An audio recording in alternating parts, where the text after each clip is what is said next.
Welcome to the Laverne Church of the Brethren's weekly audio message. Here at the Laverne Church of the Brethren, we create a Christian community called by Christ to be inclusive, caring, and peace-minded. We affirm that people of any race, ethnic identity, gender identity, sexual orientation, ability, age, economic status, faith tradition, or life situation are welcome in our congregation. We believe in compassionate service, stewardship of creation, respect for diversity, and nonviolent reconciliation for differences among all people, nations, and faith traditions. We claim no creed but the New Testament as exemplified by the life of Christ. We strive to follow the way of Jesus. And through these efforts, we seek to grow ever closer to the mind and heart of God. And now let us ground ourselves as we enter into today's message.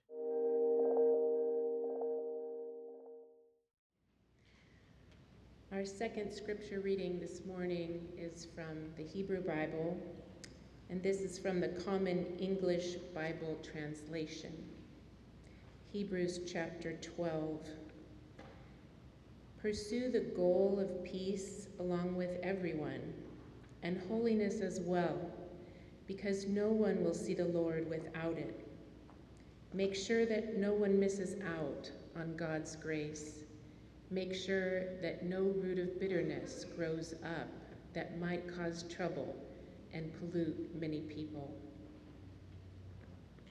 And our last scripture this morning is from Matthew chapter 5, and this is the Inclusive Bible translation. You've heard it said, love your neighbor, but hate your enemy. But I tell you, love your enemies and pray for your persecutors. This will prove that you are children of God, for God makes the sun rise on bad and good alike. God's rain falls on the just and the unjust. If you love those who love you, what merit is there in that? Don't tax collectors do just as much? And if you greet only your sisters and brothers, what is so praiseworthy about that? Don't Gentiles do as much?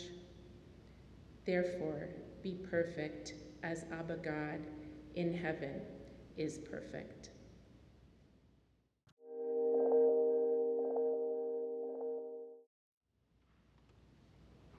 Nonviolence is the gift we receive from the Anabaptist. In the Anabaptist tradition, nonviolence and peacemaking was forged with a strong sense of community. This morning, I want us to explore the emergence of the Anabaptist vision of peace and nonviolence. From its very beginning, the Anabaptist movement affirmed a vision of church as a voluntary gathering of baptized believers that were both outside the traditional and territorial church model. As the movement expanded beyond the city limits of Zurich, Anabaptist adherents were welcomed by rural peasants who found hope in the Anabaptist vision and call for reform. Within a short time, the Zurich authorities viewed Anabaptist religious reforms as a seditious threat to political order for undermining the traditional civic order and religious stability. As a result of this, no neighboring town or city would implement the Anabaptist call for reform. And then in March of 1526, Zurich authorities threatened to drown all rebaptizers, all Anabaptists. Can you imagine being in that context? Or is that much different than what we're witnessing today? Well, despite the socio-political unrest and the increased opposition as well as violence directed toward Anabaptist adherents, the movement grew rapidly. With mounting attacks on Anabaptists and the fact that they were serving in different areas, leaders within the movement didn't share a common vision on how they should relate to the world around them. For instance, in a letter to Thomas Munster in 1524, Conrad Grebel contends that the gospel and its adherents are not to be protected by the sword, nor are they to protect themselves. True Christian believers are sheep among wolves, sheep for the slaughter, and they must be baptized in anguish and affliction, tribulation, persecution, suffering, and death. They must be tried by fire and must reach the fatherland of eternal rest, not by killing their bodily enemies. Now, underlying Grebel's conviction is the Anabaptist belief that the use of the sword in human relations was counterproductive. It served only to produce more hostility, more vengeance, and more chaos. It was too final in its action, especially when such action was unjust. Once the sword had spoken, the injury could not be rectified. Grebel knew that the words of the sword could not be unspoken. Now, unlike Grebel, Hans Hutt, a disciple of Thomas Munster, was not an absolute non-resistant. His position was one of interim non-resistance. For he maintained a Christian may well have a sword, but it must remain in the scabbard until God tells him to take it out.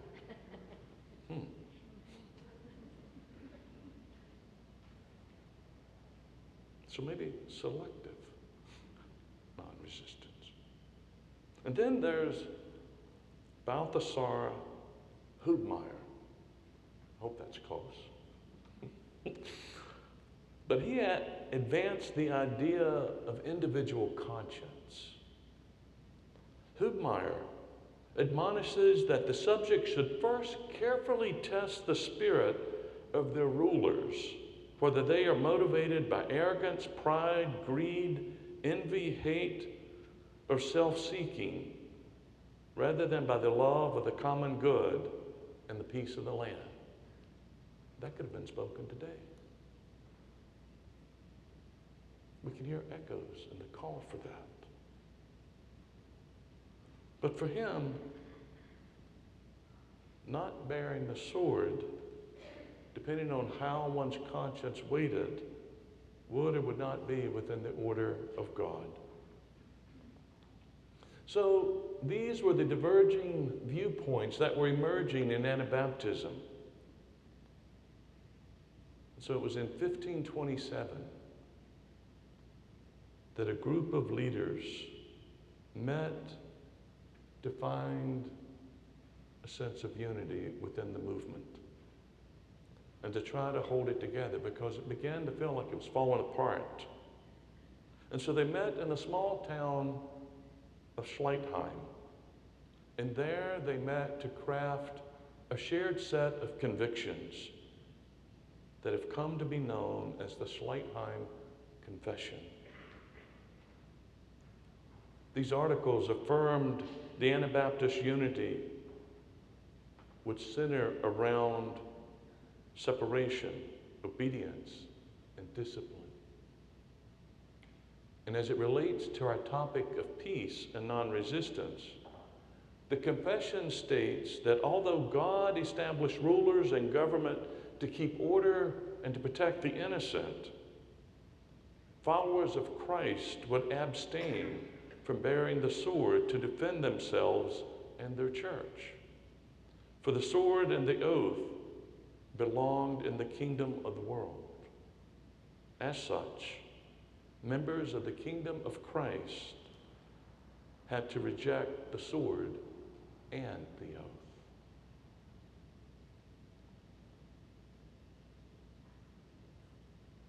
These Schleitheim principles played a significant role in unifying the Swiss Anabaptists.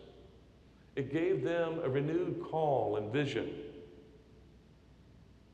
But yet, as they continued to face ongoing persecution, they went underground.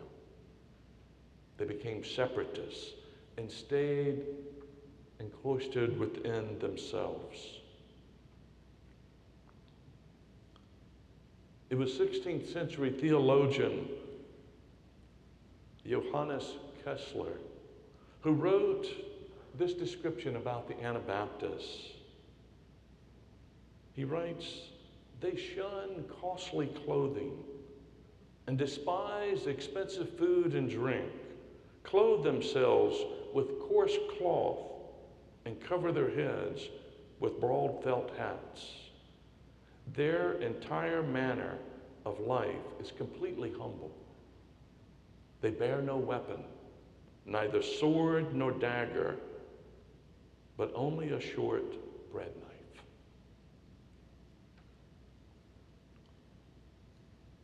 The call for followers of Jesus to be nonviolent peacemakers became the hallmark of Anabaptism.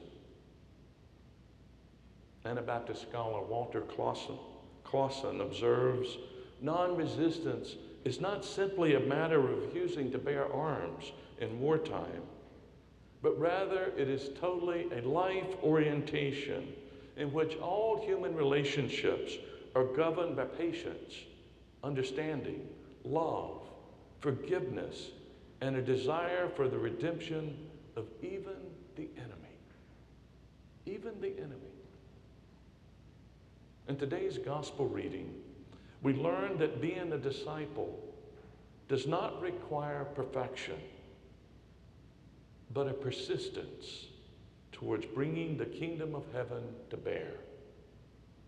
Thomas Long, in his commentary on the text, contends that the heart of the law, as Jesus interpreted it, was to love even your enemies and pray for those who persecute you.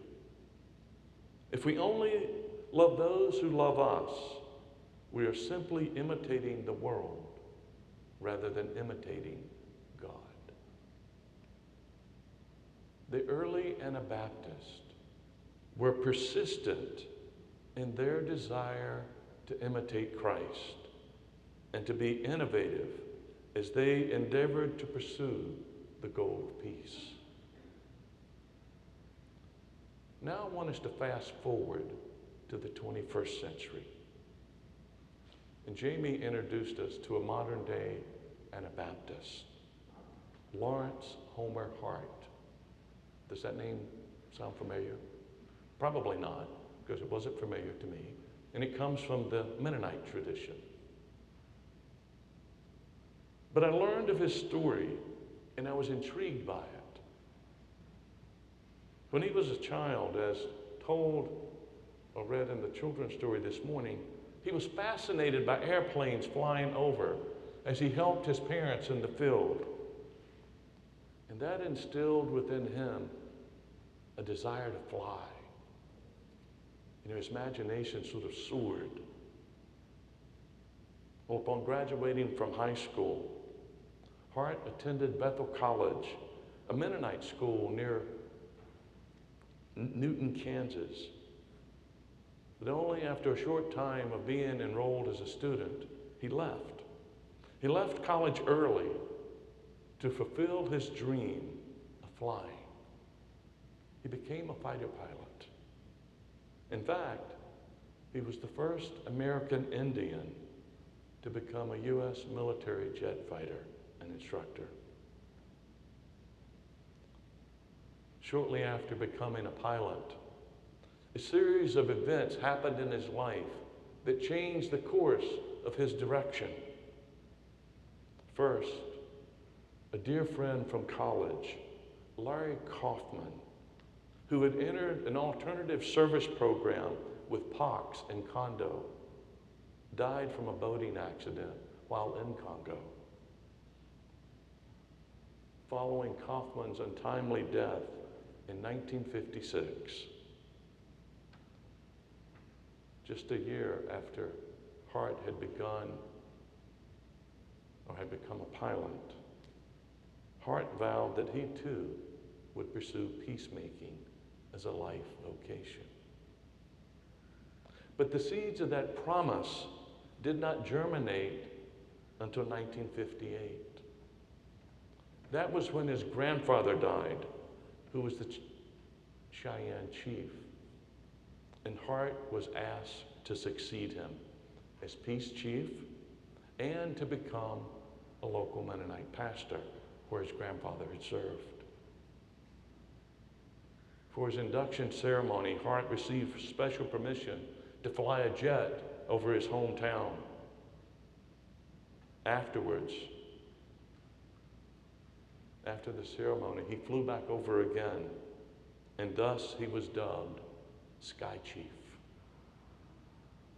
His grandfather's death and his new call prompted him to leave military service, and he returned to Oklahoma, where he completed his college education, enrolled in the Associated Mennonite Biblical Seminary, and afterwards he went on to serve the Koinonia Mennonite Church for 58 years. For 58 years, he was a voice of peace.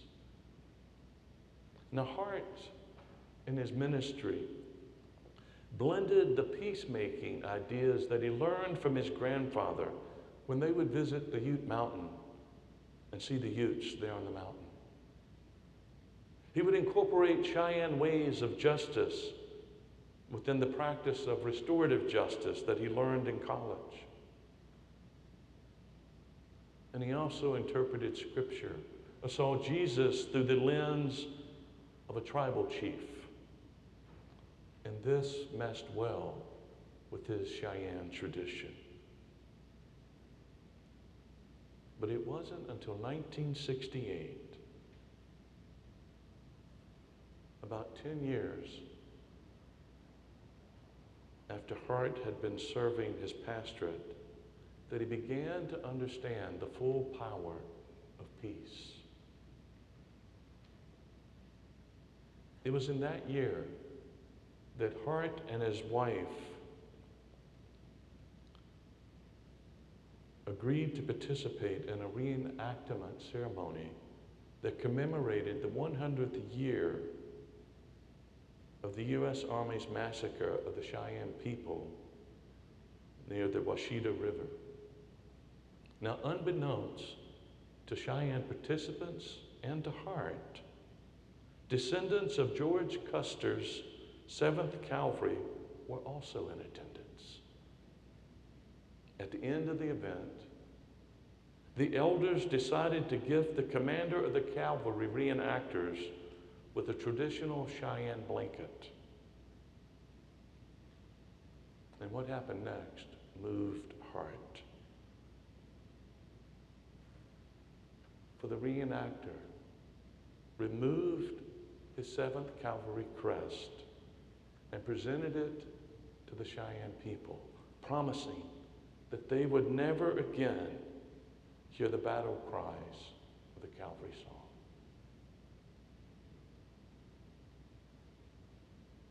Never again. As a peace activist, Hart took this moment to heart. But he also then began continuing to interweave his Cheyenne understanding of peace with his Mennonite faith. And in so doing, one such instance emerges when he discovered that 25,000 indigenous people were being stored on the shelves of museums. He and his wife with the help of the Mennonite Central Committee, created an organization called Return to Earth. And this program focused on identifying the remains and then giving them a proper burial, returning them to the earth, as was the Cheyenne tradition.